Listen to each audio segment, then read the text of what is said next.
नमस्कार दोस्तों, क्या हालचाल। स्वागत है आपका फिर से आपके और मेरे प्यारे चैनल मैथ कोर पर। तो प्यारे बच्चों, आज हम एमसीक्यूज का थर्ड पार्ट करने जा रहे हैं। पहले दो पार्ट्स हमने कंप्लीट कर लिए हैं, आपने बहुत ही प्यार दिया है, बहुत ही अच्छे से उसको देखा है।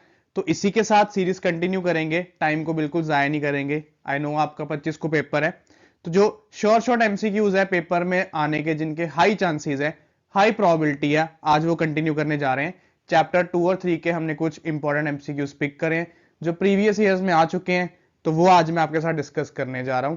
तो आइए शुरू करते हैं हम आज की क्लास। और पुराने सारे चैप्टर्स डिस्क्रिप्शन बॉक्स में गिवन है, कोई भी अगर आपको चैप्टर एनसीईआरटी का पढ़ना हो अच्छे से, वो सब वहां पे मौजूद है।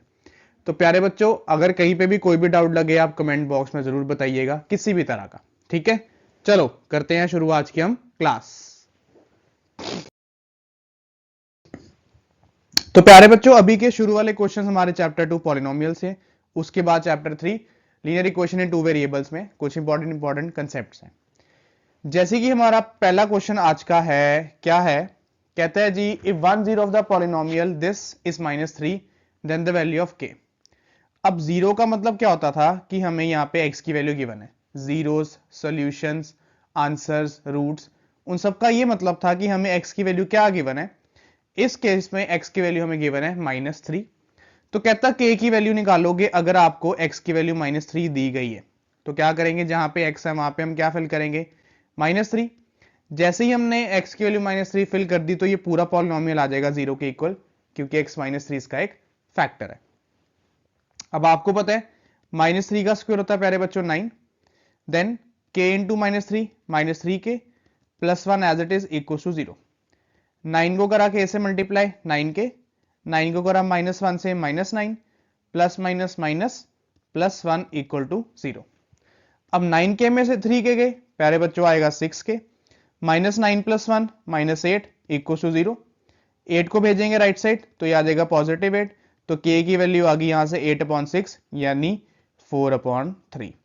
इसका मतलब है जो हमारा पहला एमसीक्यू है उसका आंसर क्या हुआ प्यारे बच्चों, ऑप्शन ए यानी कि 4/3, जिसमें हमें बोला गया था कि हमें रूट एक दिया गया है, आपको के की वैल्यू फाइंड आउट करनी है। तो अगर एक रूट दिया गया था तो हमने क्या करा, एक्स की जगह -1 फिल करा और के का आंसर निकाल लिया। ये था जी हमारा आज का क्वेश्चन नंबर 1।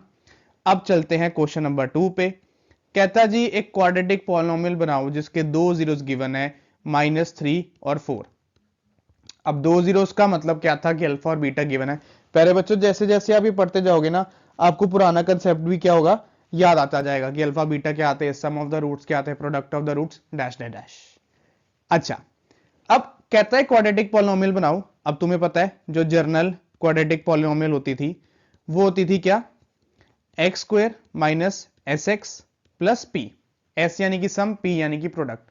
अब यहां पे हमें सम प्रोडक्ट नहीं दिया, यहां पे हमें अल्फा बीटा दिया। सम प्रोडक्ट नहीं गिवन, अल्फा बीटा गिवन है। तो पहले सम निकालेंगे, तो वो आएगा -3 + 4 यानी कि 1, सम आया 1। फिर निकालेंगे प्रोडक्ट यानी कि -3 इंटू 4, वो आया जी हमारा -12। सम प्रोडक्ट निकाल लिया। अब सम की जगह पे क्या डालेंगे, सम की जगह पे 1, तो ये 1x आ गया। प्रोडक्ट की जगह पे -12, यहां पे ये आ गया। तो आंसर आ गया x square -1x plus minus minus यानी कि एक्स स्क्वायर -x -12। पर अगर आप ऑप्शन में देखेंगे ना, यहां पे क्या सीन है, यहां पे कोई भी ऑप्शन मैच नहीं हो रहा। ये एक्स स्क्वायर -1x प्लस 12 है, ये तो पूरी इक्वेशन प्लस में, ये इक्वेशन में फ्रैक्शन है, और ये इक्वेशन में 2x स्क्वायर 2x और -24 है। अब यहां पे सीबीएसई क्या करता है, आपके साथ एक गेम खेल रहा है। ऑप्शन चारों में से कोई एक ट्रू है, पर यहां पे उसने क्या करा, सब ऑप्शंस को ट्विस्ट करके दे दिए। अब मुझे इतना पता है कि मेरा आंसर ठीक है और मेरे दोनों आंसर नेगेटिव साइन के साथ है। इसका मतलब यह हुआ कि जो मेरी ऑप्शन नंबर सी है ना, ये एक इकलौती ऑप्शन है जिसके दोनों साइन क्या है, नेगेटिव। मैंने क्या करा, इस ऑप्शन को पहले लिखा नीचे, तो ये आया x² माइनस x/2 -6। अब मुझे इतना समझ आ रहा है कि मेरे दोनों साइन नेगेटिव है, ये तो मैच हो रहा है, पर जो न्यूमरेटर में वैल्यूज है वो मैच नहीं हो रही। अब उसका तरीका क्या करा उन्होंने, इन्होंने क्या करा, जो मेरी वाली इक्वेशन है ना, इस पूरी इक्वेशन को क्या किया हुआ है, 2 से डिवाइड किया हुआ है। ये देखो, तो ये बन गया x²/2, ये बन गया -1x/2, और ये बन गया 2 1 2 6। यहां पे ये चालाकी करी गई है, बच्चा तो पागल हो जाएगा, कहेगा मैंने तो आंसर ठीक निकाला है पर आंसर मैच नहीं हो रहा। क्या करेगा, 5-7 बारी वो फिर ट्राई करेगा, कुछ ना कुछ ऑप्शन वो मैच करा ही लेगा, गलत मैच करा लेगा, ठीक नहीं मैच करा पाएगा, क्योंकि उसको ये समझ ही नहीं आना, या जो बहुत शार्प बच्चे उनको समझ आ जाएगा जी हाँ इस इक्वेशन को उसने और थोड़ा रिड्यूस किया गया। हम पेपर में जब लॉन्ग क्वेश्चन सॉल्व करते हैं आगे रिड्यूस नहीं करते, पर उसने और कर दिया हुआ है। तो यहां पे तुम्हें भी अपनी क्या कहते हैं जो दिमाग है उसको चलाना है कि हाँ अगर इक्वेशन ऐसे नहीं मैच हो रही तो कुछ ऑल्टरनेटिव ढूंढो। उसने हमारी पूरी इक्वेशन को 2 से डिवाइड करके यहाँ पे लिखा हुआ है x² minus x/2 minus x। इतनी चालाकी है। एक बार आप देख लो क्वेश्चन नंबर 2, फिर हम बढ़ते हैं हमारे नेक्स्ट स्लाइड पर।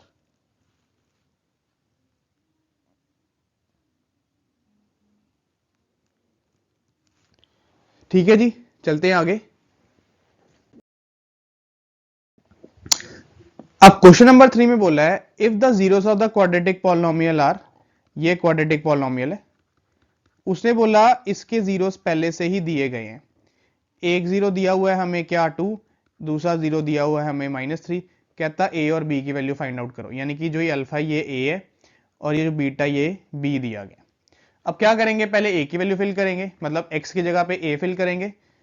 मैं तुम्हें यहाँ पे ना ऐसे क्लियर ही कर देता हूँ, रुको कंफ्यूजन ना रहे। इक्वेशन थी x² प्लस, ओहो क्या पंगा है, x², ऊपर लिखते ही रब क्यों जाता, तो ये आ गया x² plus a+1x plus b। एक हमें x की वैल्यू दी है 2, एक हमें x की वैल्यू दी है -3। चलो पहले 2 फिल करते हैं, तो आया 2 का square plus a+1 into 2 plus b is equal to 0। जैसे वैल्यू डालेंगे तो इक्वेशन 0 के इक्वल, तो ये आगे 2 का स्क्वायर 4, देन 2 इंटू ए 2a, 2 1 जा 2 plus b equal to 0, 2a as it is plus b, और 4 + 2 क्या बन गया प्यारे बच्चों हमारा 6 इक्वल टू 0। अब सेकंड x की वैल्यू -3, तो ये बन गया -3 का square plus a+1 into -3 plus b equal to 0, तो -3 का square 9, -3 into a -3a, -3 into 1 -3 plus b is equal to 0।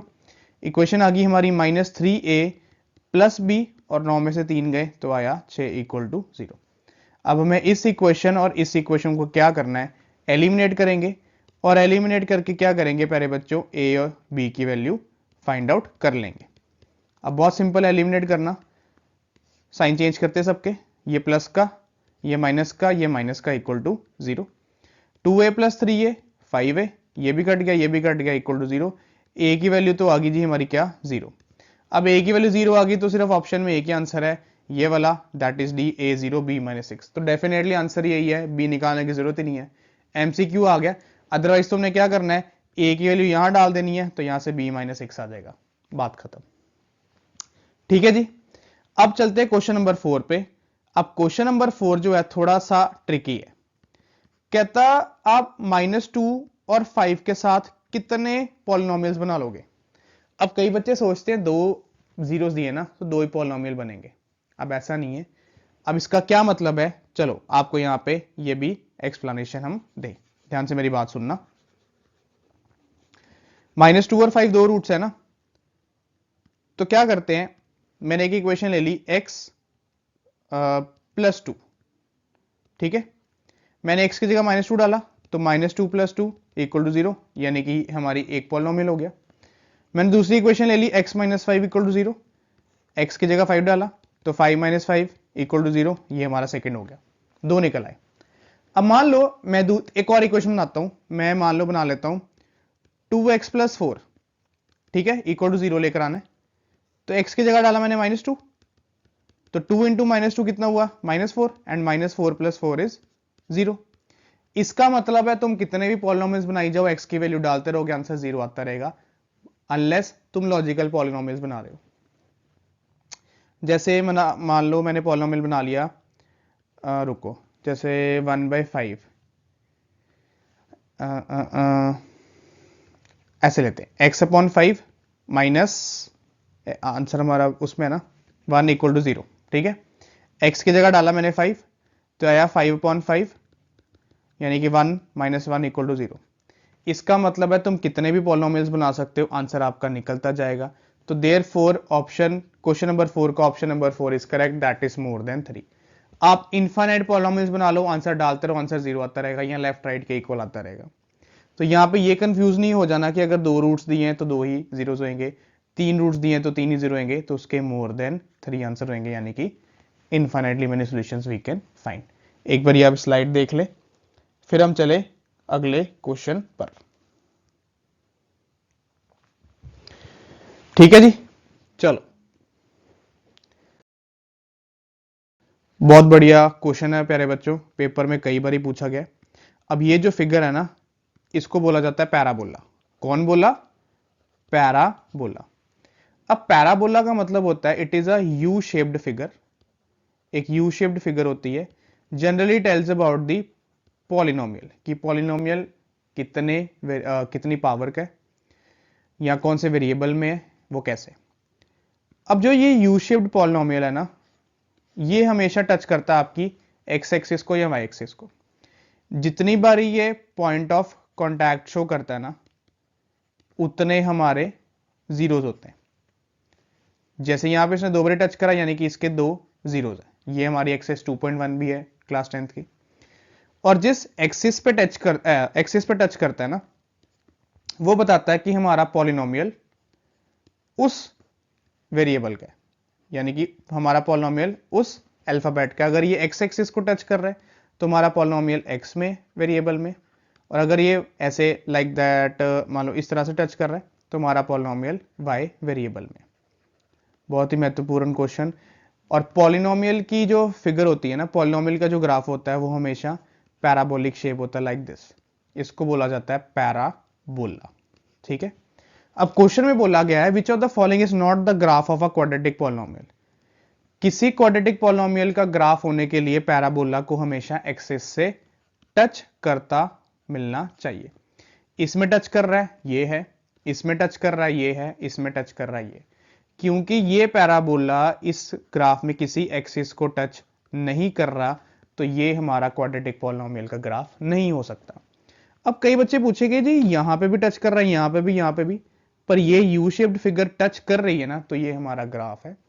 यहां पे ये टच कर रही है, ये हमारा ग्राफ है, यहां पे ये टच कर रही है, ये हमारा ग्राफ है। जब टच नहीं करेगी तो वो ग्राफ नहीं बनाएगा। ये था हमारा चैप्टर 2 का एक और बहुत ही इंपॉर्टेंट क्वेश्चन। एक बार आप देखें, फिर चलते हैं हम आगे।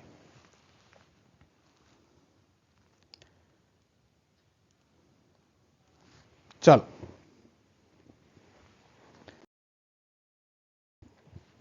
लीजिए जी, अब हमारे क्वेश्चन आ गए हैं जी चैप्टर नंबर 3 से। अब ध्यान से मेरी बात सुनना, इंपॉर्टेंट पार्ट है। क्वेश्चन नंबर 1 बोला गया है कि 2 इक्वेशंस दी गई हैं, 6x minus 3y plus 10 equal to 0। Second है 2x minus y plus 9 equal to 0। कहता है ये किस तरह की लाइंस है। अब आपको पता है जब सारी रेशियोज हों हमारी इक्वल, तो उसको बोलते हैं जी इनफाइनाइटली मैनी सॉल्यूशंस बना रही है, और ये लाइंस होती हैं जी कोइंसिडेंट। इसको भी रिकॉल कर लेते हैं। अगर हमारी सारी रेशियोज हो अनइक्वल, उसको बोलते हैं जी यूनिक सॉल्यूशन, और ये होती है जी इंटरसेक्टिंग। और अगर हमारी पहली 2 रेशियोज हो इक्वल और तीसरी हो अनइक्वल, उसको बोलते हैं जी पैरेलल लाइंस है, और इसके सॉल्यूशन होते हैं जी नो सॉल्यूशन। और प्यारे बच्चों याद रखना, अगर इनफाइनाइटली मेनी सॉल्यूशंस और यूनिक सॉल्यूशन है ना, तो उसको बोला जाता है कंसिस्टेंट लाइंस, और अगर पैरेलल लाइंस है तो वो बोला जाता है जी इनकंसिस्टेंट लाइंस। ऑल्सो एक चीज और मैं ऐड करूंगा, जो हमारे इनफाइनाइटली मेनी सॉल्यूशंस होते हैं ना, ये डिपेंडेंट इक्वेशंस होती हैं। ये एक दूसरे पे निर्धारित या निर्भर कहते हैं जिसको, निर्भर होती हैं। ये डिपेंडेंट इक्वेशंस होती हैं। अगर कहीं पे डिपेंडेंट वर्ड पढ़ लो ना, तो वो इनफाइनाइटली मेनी सॉल्यूशंस होते हैं। अब पहले क्वेश्चन के लिए हमें रेशियोज निकालनी पड़ेंगी। तो ये आया a1 upon a2, b1 upon b2 यानी कि -3 upon -1, and c1 upon c2। 2 1 जा 2 3 जा, ये ऐसे बना, माइनस माइनस कट गया, ये इक्वल आ गया, और तीसरी रेशियो आई अनइक्वल। तो इसका मतलब हमारी पहली 2 रेशियोज इक्वल है, यानी कि ये फॉलो कर रहा है ये वाला पार्ट। तो इसका मतलब है ये होता है जी कौन सा, पैरेलल लाइंस। तो हमारा पहला क्वेश्चन का आंसर है जी क्या, पैरेलल लाइंस। ये क्लियर, मैंने पूरे तुम्हें ग्राफ के साथ समझा दिया। अब उसने दोबारा सेकंड क्वेश्चन में भी दो इक्वेशंस दी हैं, तो क्या करते हैं, इसको रब करते हैं और फिर आपको सेकंड क्वेश्चन एक्सप्लेन करते हैं। सेकंड क्वेश्चन में जी उन्होंने जो दो इक्वेशंस दी हैं वो हैं x plus 2y plus 5 equal to 0 and second is minus 3x minus 6y plus 1 equal to 0। Ratios निकालते हैं, a1 upon a2, b1 upon b2 and c1 upon c2। Again 1 by minus 3, इसको भी काटा 1 by minus 3 equal, और 5 upon 1 is unequal. इसका मतलब क्या हुआ कि ये पैरेलल लाइंस है, यानी कि कभी भी मैच नहीं करेंगे। तो उसने सॉल्यूशन ही पूछा, तो इसका होता है जी नो सॉल्यूशन, क्योंकि पैरेलल लाइंस का नो सॉल्यूशन होता है। अब थर्ड क्वेश्चन में बोलता है कि if a pair of line is consistent. अब कंसिस्टेंट मैंने तुम्हें बता दिया दो केसों में होती है, एक होता है जब कोइंसिडेंट लाइंस बने और एक होता है जब इंटरसेक्टिंग लाइंस बने। तो सिंपली यहां देख लो, सी ऑप्शन है, इंटरसेक्टिंग भी है और कोइंसिडेंट भी है, तो कंसिस्टेंट बनता है इंटरसेक्टिंग और कोइंसिडेंट में, और इनकंसिस्टेंट बनता है प्यारे बच्चों किस में, इनकंसिस्टेंट बनता है हमारी पैरेलल लाइंस में। जब लाइन मैच मीट ही नहीं करेंगी तो वो कंसिस्टेंट हो ही नहीं पाएगी। ठीक है जी, एक बार ये आप ये स्लाइड देखें, कहीं पे भी कोई डाउट लगता है जरूर पूछें, फिर हम चलते हैं हमारे नेक्स्ट स्लाइड पर।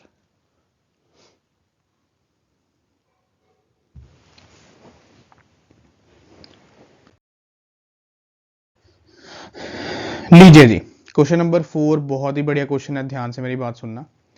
कहता इक्वेशंस की ना दो इक्वेशंस हैं, उनकी वैल्यूज दी है।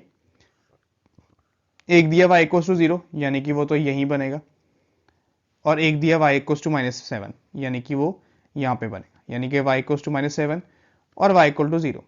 अब मुझे ये साफ दिख रहा है कि ये दोनों किस तरह की लाइंस हैं, ये दोनों है जी पैरेलल लाइंस। और पैरेलल लाइंस के प्यारे बच्चों किस तरह के सॉल्यूशन होते हैं, उसका होता है जी नो सॉल्यूशन। तो इसमें इतना सोचने वाली कोई बात ही नहीं थी, दोनों पॉइंट्स को ड्रॉ कर लिया, y इक्वल्स टू 0 और y इक्वल्स टू -7 दोनों पैरेलल है और पैरेलल के नो सॉल्यूशन। ठीक है, ये क्वेश्चन नंबर 4 था। क्वेश्चन नंबर 5 में बोला गया the pair of equations x is equals to a and y is equals to b graphically represent lines which are, लो ये भी समझाता हूं। x is equals to a यानी कि यहां पे एक पॉइंट है, y इक्वल्स टू b यानी कि यहां पे एक पॉइंट है। अगर मैं इसको प्रोड्यूस करूंगा ऐसे और इसको प्रोड्यूस करूंगा ऐसे, तो ये कॉमन पॉइंट पे मिल जाएगा, यानी कि x, y, जिसकी वैल्यू होती है जी a एंड b। इसका मतलब है कि अगर x a है और y b है, लेट अस सपोज कि x 2 है और y 3 है, मैं x को 2 यहां से प्रोड्यूस करूं और y को 3 यहां से प्रोड्यूस करूं, तो they will definitely meet at point 2, 3। इसका मतलब हुआ कि अगर x a और y b है तो they will definitely intersect at a, b, जिसमें x a है और y हमारा b है। सिंपल। अब क्वेश्चन नंबर 6 और भी बढ़िया क्वेश्चन, कहता है दो इक्वेशंस हैं 3x minus y plus 8 equal to 0 and 6x minus k y minus 16 equal to 0। ठीक है, अच्छा इक्वल टू -16 है, okay, it is equal to -16। तो अगर मैं उसको लेफ्ट हैंड साइड ले आऊं तो सिंपल बात है, प्लस का 16 बन जाएगा। कहता इसकी कोइंसिडेंट लाइंस है, कोइंसिडेंट लाइंस यानी कि इनफाइनाइटली मैनी सॉल्यूशंस है, यानी कि सारी रेशियोज बराबर है, a1 upon a2, b1 upon b2, c1 upon c2। आपको यहां पे k की वैल्यू निकालनी है, तो a1 की वैल्यू 3, a2 की वैल्यू 6, b1 की वैल्यू -1, b2 की वैल्यू -k, c1 की वैल्यू 8 और c2 की वैल्यू 16। सिंपल। अब मुझे पता है इसको मैं क्रॉस मल्टीप्लाई कर दूंगा, तो क्रॉस मल्टीप्लाई करके प्यारे बच्चों क्या आंसर आएगा आपको वो समझाते हैं। एक सेकेंड, इसको इरेज कर लेते हैं। चलो देखो,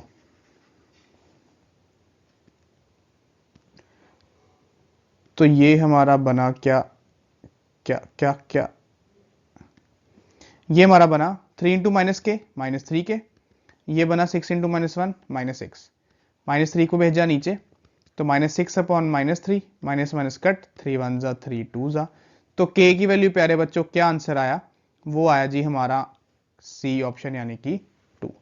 अब आप इन दोनों को भी क्रॉस मल्टीप्लाई करोगे ना तो भी k की वैल्यू 2 ही आएगी, तो इसके लिए जरूरी नहीं है। हाँ, अगर इस तरह की इक्वेशन में दो मिसिंग वैल्यूज है ना, ना, ए और बी, फिर आप दोनों इक्वेशंस को क्या करोगे, क्रॉस मल्टीप्लाई, पहली और दूसरी फ्रैक्शन को भी, दूसरी और तीसरी फ्रैक्शन को भी।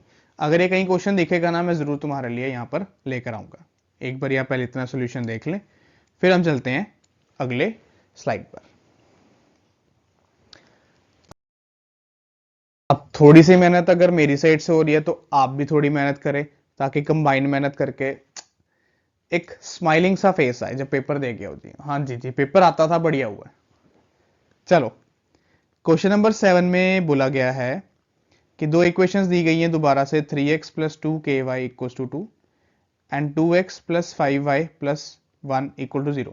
प्लस 1 है ना, चलो तो क्या करते हैं, ऊपर से 2 को भी लेफ्ट हैंड साइड ले आते हैं, सारी इक्वेशंस को लेफ्ट पे रखते हैं, तो ये बन जाएगा जी -2 इज इक्वल्स टू 0।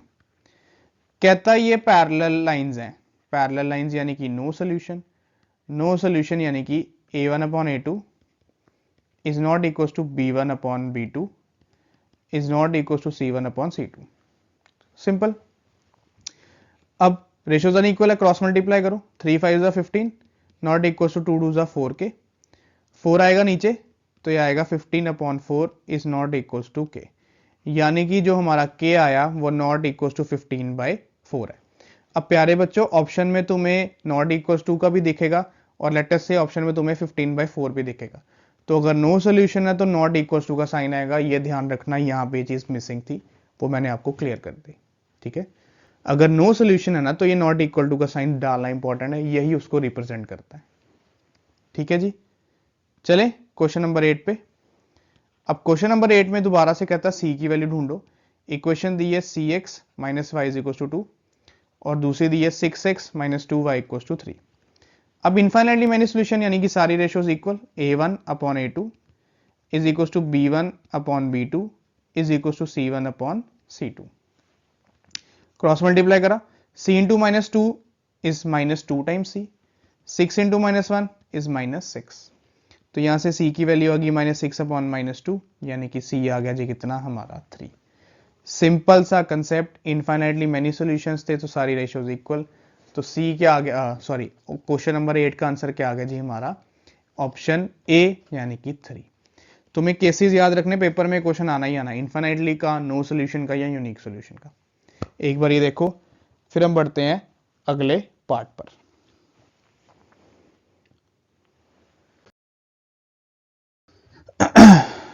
चलो, अब क्वेश्चन नंबर 9 में क्या कहता है, डिपेंडेंट वर्ड देख लो, यहां आ गया, आ गया ना। कहता कि एक इक्वेशन दी हुई है -5x plus 7y equal to 2। अब तुम्हें पता है कि डिपेंडेंट का मतलब क्या होता है, इनफाइनाइटली मैनी सॉल्यूशंस, जिसमें सारी रेशियोज क्या होती हैं जी, इक्वल। अब तुम्हें एक ऐसी इक्वेशन इन चार ऑप्शन में से ढूंढनी है, जब तुम रेशियो कन्वर्ट करो, यानी a1 upon a2, b1 upon b2, c1 upon c2 करो, तो सारी रेशियोज इक्वल है। चलो ऑप्शन में ट्राई करते हैं, किसके साथ ट्राई करें। अगर मैं थोड़ा सा दिमाग लगाऊं तो मेरे को ना सी ऑप्शन दिख रहा है। देखो रेशियोज इक्वल कैसे, मैंने सी ऑप्शन उठाया, इक्वेशन लिखी -10x प्लस 14y, वैसे ये हो नहीं सकता, +2। अच्छा पहले ना ऐसा काम करते हैं, चलो दिमाग थोड़ा और लगाते हैं, जो हमारा ये है ना 2, इसको लेफ्ट हैंड साइड ही ले आते हैं, तो ये बन गया क्या, -2 इक्वल टू 0। अब रेशोज इन्फाइनाइटली मैनी सोल्यूशन बनाने, यानी सब इक्वल आना चाहिए, तो ऑप्शन ए तो होगा नहीं क्योंकि वो सारे प्लस में। ऑप्शन बी माइनस और माइनस, पर हमारा पहला प्लस में और दूसरा, सॉरी पहला नेगेटिव में दूसरा प्लस में, ये वाला 10x, अगर मैं इसको लेफ्ट हैंड साइड ले आऊं, 10x माइनस 14y प्लस 4, पहला नेगेटिव। चलो ऑप्शन डी ट्राई करते हैं पहले, ठीक है, ऑप्शन डी ट्राई करने जा रहे हैं, ध्यान से मेरी बात सुनना। तो ये है 10x minus 14y plus 4 equal to 0, a1 upon a2 -5 upon 10, b1/b2 7/-14, c1/c2 -2/4, cut करा -1/2, कट करा -1/2, कट करा -1/2, यानी कि तीनों रेशियोज इक्वल, वेदर ये नेगेटिव में ही आ रही है। इसका मतलब है हमारा ऑप्शन डी करेक्ट है। इन्फाइनाइटली मेनी सॉल्यूशंस, ये ऑप्शन डी हमारा बना रहा है। तीनों रेशियोज इक्वल, थोड़ा सा दिमाग लगाया, पहले क्या था 2 राइट साइड पे था, उसको लेफ्ट पे लेके आया, -2 बन गया। फिर मैंने ऑप्शन डी उठाया, रेशियोज लिखी, कट करा, सब में -1/2 आ रहा था। ठीक है, अच्छा यहां पे क्या लिखा हुआ है, ये इसके ऊपर आ गया है। ठीक है, अब नेक्स्ट क्वेश्चन में बोल रहा है कि x की वैल्यू 2 है और y की वैल्यू -3 है। आप बता सकते हो कि इनमें से कौन सी वो यूनिक सोल्यूशन है जिसका ये आंसर है। अब यूनिक का मतलब ये है कि x को 2 डालो और y को -3, तो लेफ्ट राइट के इक्वल आ जाए। रैंडमली ऑप्शन उठा लेते हैं, मान लो सी ऑप्शन उठाते हैं, 2x - y = 1, x की जगह पे 2 डाला, y की जगह पे -3। अब 2 2 4, माइनस माइनस प्लस, तो 7 इज नॉट इक्वल टू 1, यानी कि ऑप्शन डी नहीं हो सकता। ठीक है, ऑप्शन डी हमारा नहीं हो सकता। कोई और ऑप्शन ट्राई करते हैं, कौन सा ऑप्शन ट्राई करें? अगर ऑप्शन ए ट्राई करें तो ए में 2 प्लस -3, -1 तो आ जाएगा इधर, 2 2 4, माइनस, ऑप्शन ए भी नहीं होगा। अगर ऑप्शन बी ट्राई करें, 2 2 4, 5 से 15, -11 तो आ जाएगा, फिर 4 2 8। हाँ चलो बी ऑप्शन ट्राई करते हैं, बड़ी ऑप्शन मिला। 2x प्लस 5y = -11, तो 2 2 4 प्लस माइनस माइनस 5 3 15, तो ये आया -11 इज इक्वल टू -11। पहला इक्वेशन तो सही है।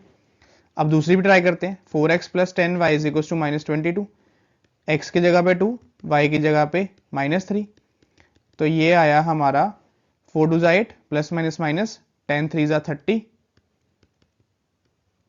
इक्वल टू -22, और 8 में से गए 30, तो -22 इक्वल टू -22, यानी कि हमारा क्वेश्चन 10th का ऑप्शन बी करेक्ट है।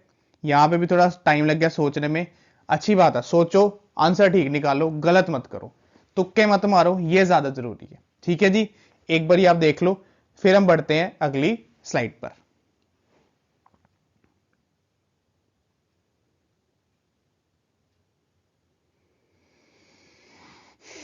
देख लो आराम से एक बारी।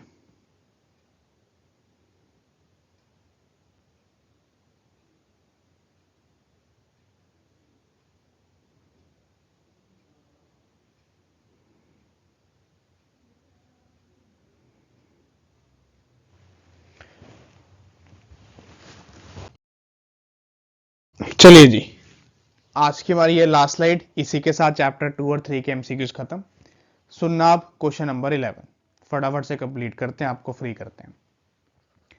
क्वेश्चन 11 में बोला है कि x की वैल्यू a गिवन और y की वैल्यू b, और दो इक्वेशंस दे दी, x minus y is equal to 2 and x plus y equal to 4। तो कहता है a और b की वैल्यू क्या होगी। तो क्या करते हैं, x और y की जगह पे a और b फिल करते हैं, तो a minus b is equal to 2, और दूसरी इक्वेशन भी इसके नीचे लिख लेते हैं, a plus b is equal to 4। Simply eliminate करते हैं, a plus a 2a, minus b plus b cut गया, 2 प्लस 4 6, तो a की वैल्यू आई 6/2 इक्वल टू 3। तैयारी करके जाना, पेपर में तुम्हारे को कोई प्रॉब्लम नहीं आनी चाहिए। ठीक है, अब a की वैल्यू आ गई, a की वैल्यू पुट करते हैं इसी इक्वेशन में, तो ये आ गया 3 minus b is equal to 2, 2 इधर ले आओ, b इधर ले आओ, तो ये आया 3 minus 2 is equal to b, यानी कि 1 इज इक्वल टू b। तो b हमारा 1 आ रहा है और a हमारा क्या आ रहा है 3, यानी कि option number C is correct. Simple question, ठीक है, सिंपल सा क्वेश्चन था, बड़ा इजी था। क्वेश्चन नंबर 12 पे चलते हैं। कहता Aruna has only ₹1 and ₹2 coins with her. If the total number of coins that she has is ₹50 and the amount of money with her is ₹75, find the number of ₹1 and ₹2 coins. Simple है, मान लेते हैं ₹1 वाले x coins है और ₹2 वाले हमारे पास y coins है। टोटल coins कितने हैं, टोटल coins है जी दैट शी हैज इज 50, यानी कि x और y को मिलाओ तो 50 कॉइन बनते हैं, और टोटल मनी उसके पास कितनी है जी 75, और वो किस फॉर्म में, ₹1 वालों में और ₹2 वालों में। पानी पी लीजिए जरा।